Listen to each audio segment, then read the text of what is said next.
আসসালামু আলাইকুম প্রিয় দর্শক, ভাবতে পারো অন্ধকার সমুদ্রের গভীরে এক বিশাল মাছের পেটের ভেতর একজন নবী জীবিত।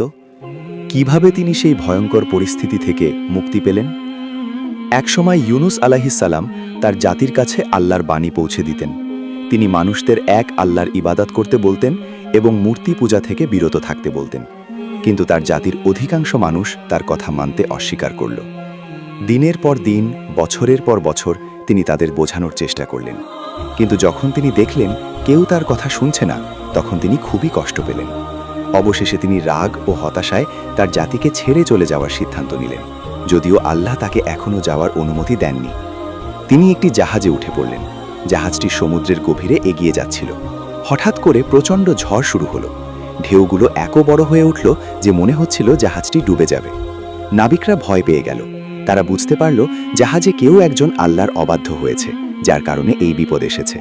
তাই তারা সিদ্ধান্ত নিল লটারি করবে। যার নাম উঠবে তাকে সমুদ্রে ফেলে দিতে হবে, যাতে বাকিরা বাঁচতে পারে। লটারিতে বারবার ইউনুস আলাইহিসসালামের নামই উঠে আসতে লাগল। অবশেষে তিনি বুঝলেন এটি আল্লাহর পক্ষ থেকেই একটি ইঙ্গিত। তিনি নিজেই সমুদ্রে ঝাঁপ দিলেন। সমুদ্রের গভীরে পড়ার সাথে সাথেই একটি বিশাল মাছ তাকে গিলে ফেলল। এই মাছটি ছিল আল্লাহর নির্দেশে প্রেরিত, যাতে সে ইউনুস আলাইহিসসালামকে আঘাত না করে, বরং তাকে নিরাপদে রাখে। মাছের পেটের ভেতর ছিল ঘোর অন্ধকার। চারদিকে কোনো আলো নেই, কোনো শব্দ নেই, শুধু গভীর নীরবতা। তখন ইউনুস আলাইহিসসালাম বুঝতে পারলেন তিনি একটি বড় ভুল করেছেন। তিনি আল্লাহর অনুমতি ছাড়া তার দায়িত্ব ছেড়ে চলে গিয়েছিলেন। এই অবস্থায় তিনি আল্লাহর কাছে আন্তরিকভাবে দোয়া করতে লাগলেন। তিনি বললেন, লা ইলাহা ইল্লা আনতা সুবহানাকা ইন্নী কুনতু মিনাজ জালিমিন। অর্থ, তুমি ছাড়া কোনো উপাস্য নেই, তুমি পবিত্র, নিশ্চয়ই আমি অত্যাচারীদের অন্তর্ভুক্ত ছিলাম। তিনি বারবার এই দোয়া পড়তে থাকলেন, কান্না করতে থাকলেন এবং আল্লাহর কাছে ক্ষমা চাইতে লাগলেন। আল্লাহ তার এই আন্তরিক তওবা কবুল করলেন। তিনি মাছটিকে নির্দেশ দিলেন ইউনুস আলাইহিসসালামকে তীরে ফেলে দিতে। কিছুক্ষণ পর মাছটি তাকে সমুদ্রের তীরে তুলে দিল।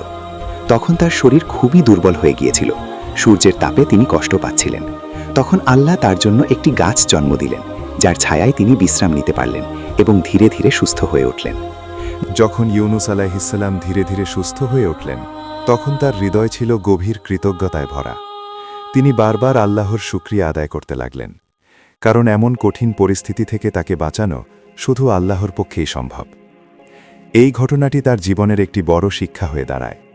তিনি বুঝতে পারলেন আল্লাহর নির্দেশ ছাড়া কোনো কাজ করা উচিত নয়, যতই কষ্ট বা হতাশা আসুক না কেন।